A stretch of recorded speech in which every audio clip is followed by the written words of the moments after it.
Hi hello guys, welcome back to my channel journey of Dakshit Reddy.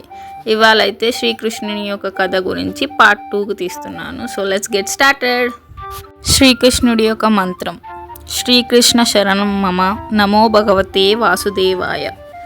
శ్రీకృష్ణుడి యొక్క నివాసం బృందావనం మరియు ద్వారక. ఆయన ఆయుధం సుదర్శన చక్రం. మన శ్రీకృష్ణుడికి 8 మంది భార్యలు: రుక్మిణి, సత్యభామ, జాంబవంతి, నాగ్నచితి, లక్షణ, కాళింది, భద్ర, మిత్రవింద. మన శ్రీకృష్ణుణ్ణి వివిధ రాష్ట్రాల్లో చాలా భక్తివరంగా పూజిస్తారు. మధురలో బాలకృష్ణునిగా, పూరిలో జగన్నాథునిగా, మహారాష్ట్రలో విఠోబాగా, రాజస్థాన్లో శ్రీనాథ్జీగా, తిరుమలలో వెంకటేశ్వరునిగా, ఉడిపిలో కృష్ణునిగా పూజిస్తారు. ఇంతే కాకుండా కృష్ణుని ఆలయాలు విష్ణువు ఆలయాలే అనవచ్చును.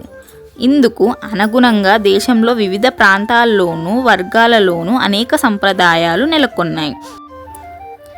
శ్రీ మహావిష్ణువు తన సృష్టిలోని జీవులకు బాధలు హెచ్చినప్పుడు, లోకంలో పాపం హద్దు మీరినప్పుడు దుష్టులను శిక్షించి శిష్టులను రక్షించడం కోసం జీవుల రూపంలో అవతరించి దుష్ట శిక్షణ, శిష్ట రక్షణ చేస్తూ ఉంటాడు. ఈ విధంగా అవతరించడాన్ని లీలావతారం అంటారు. ఇలాంటి లీలావతారాలు భాగవతం ప్రకారం 22 ఉన్నాయి. శ్రీ మహావిష్ణువు లీలావతారాలలో 25వ అవతారం శ్రీకృష్ణావతారం. ఈ లీలావతారాలు 22లోని ముఖ్యమైనవి 10 ఉన్నాయి.